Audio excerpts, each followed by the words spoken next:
The progression of the system was really one of understanding what it's capable of first. So we started on a more simple use case, which was staff workflow, really understanding how does it function, how accurate is it, what can we derive from it, and then looking at where's the best place to apply it. So we started with staff and really started to evolve our thinking around where do we really need to make an impact financially for the organization to really show value of such a system. Obviously, when you have to pay for a system, you also want the ROI.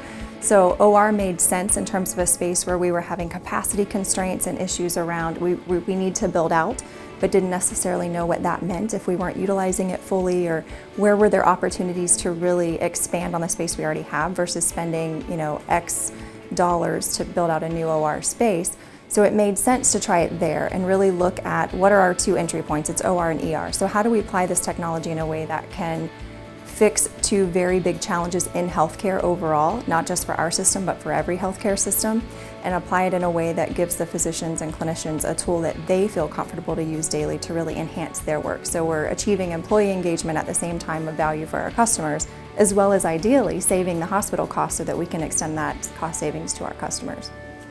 So one of the things that we looked to achieve in applying the patient flow solution was really to understand how we leverage real-time data and information in our everyday processes and operations. It's something that we have a ton of data available, but not necessarily in the fashion of real-time decision-making tools. So how do we leverage a real-time solution and put it in our most expensive space, which is the OR, where you have a ton of variability and movement, and really start to learn and understand what that value back is, what that value proposition of such a system into that place of ridiculous cost and time and expense and patient safety and all these different factors that are influenced around how we make money as a business, how we treat our patients the safest and get the best outcomes.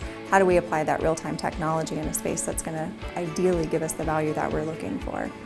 So the patient flow solution is really a technology that allows you to monitor the movement and activity around the patient care process, wherever you apply it. So we applied it, for example, first here in a surgical unit and in the OR. So we were able to leverage the way they designed it is to really, one, watch just the movement at a kind of a generic basic level, is watch and understand the movement of a patient through a process.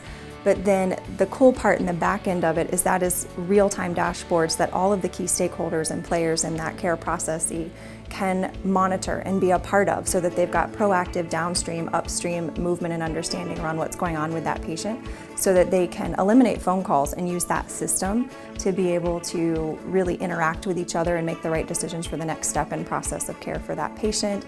At the simplest, I think, function, it's providing an actionable, usable dashboard. It's not just your typical where you just look at something and see what's going on. You can use that dashboard to make information real time to save you time, one, and to help provide a better care process throughout your facility for your patient. So that's kind of the generic, I think, way to say it.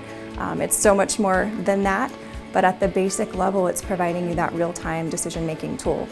The patient flow aspect is really what it's driving for us so far, is seeing the ability to open up the communication between units that were before siloed and disconnected has allowed for time to be saved in the movement of patients. For example, the PACU, once they go to the post-anesthesia care unit after surgery, there's a critical time there that they have to meet criteria so that they can go to the unit.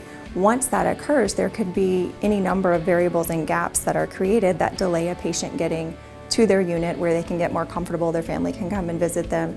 And by applying systems real time like this, what we've seen is, one, is that the caregivers on the unit side that are going to receive that patient are now proactively pulling that patient to the unit, versus before they were blinded. They didn't know where they were in the process. They didn't know, maybe they're still in surgery, maybe they're in PACU, they didn't know, without numerous phone calls that were very distracting to their current patients or workflow.